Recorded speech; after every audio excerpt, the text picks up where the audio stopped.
انسانی تاریخ میں کچھ کہانیاں ایسی ہوتی ہیں جو خاموشی سے دل پر بوجھ بن جاتی ہیں۔ یہ کہانیاں جنگوں اور سلطنتوں کی نہیں ہوتی بلکہ ان معصوم مخلوقات کی ہوتی ہیں جو انسان کی آمد کو سمجھ ہی نہ سکیں اور اسی غلط فہمی کی قیمت اپنی نسل سے چکائیں۔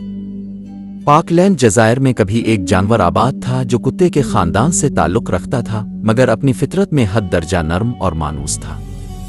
مقامی لوگ اسے وارا کہتے تھے، جبکہ سائنسی دنیا اسے آسٹریلیس کے نام سے جانتی ہے۔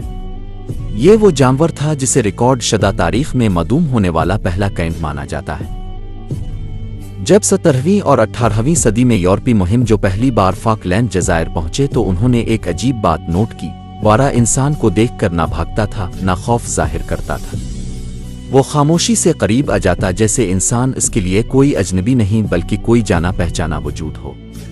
مگر یہی بے خوفی رفتہ رفتہ اس کی سب سے بڑی سزا بن گئی۔ 19ویں صدی کے آغاز میں جب انسان نے ان جزائر پر مستقل رہائش اختیار کی اور بھیڑ بکریاں لانا شروع کی تو وارا کو خطرہ سمجھا جانے لگا۔ اسے مویشیوں کے دشمن کے طور پر دیکھا گیا، حالانکہ وہ کبھی منظم شکاری نہیں تھا۔ جلد ہی وارا کا شکار شروع ہو گیا، کبھی کھال کے لیے، کبھی حفاظت کے نام پر، اور کبھی صرف اس لیے کہ وہ موجود تھا۔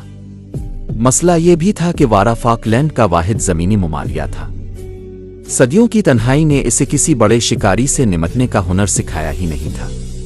نہ اس میں تیزی سے بھاگنے کی صلاحیت تھی، نہ اجتماعی دفاع کا کوئی طریقہ۔ 1833 میں جب مشہور قدرتی ماہر چارلس ڈارون اپنے بحری سفر بیگل کے دوران فاک لینڈ پہنچا تو اس نے وارا کو اپنی آنکھوں سے دیکھا۔ اس نے افسوس کے ساتھ لکھا کہ انسان کی موجودگی اس جانور کے لیے تباہ کن ثابت ہوگی اور غالب امکان ہے کہ یہ نسل زیادہ عرصہ باقی نہیں رہے گی۔ ڈارون کا یہ خدشہ زیادہ دیر تک محض خدشہ نہ رہا۔ صرف چند دہائیوں کے اندر اندر وارا کی تعداد ختم ہوتی چلی گئی، یہاں تک کہ 1876 میں اس نسل کا آخری فرد بھی مار دیا گیا۔ آج وارا صرف عجائب گھروں میں رکھے ہوئے محفوظ نمونوں اور تاریخ کی کتابوں میں زندہ ہے۔ یہ کہانی ہمیں یاد دلاتی ہے کہ کسی نسل کے ختم ہونے کے لیے ہزاروں سال نہیں لگتے، کبھی کبھی انسان کی چند دہائیوں کی مداخلت ہی کافی ہوتی ہے۔ وارا کی خاموش گمشدگی دراصل انسان کے پھیلاؤ اور بے احتیاطی پر ایک ایسا سوالیہ نشان ہے جو آج بھی جواب مانگتا ہے۔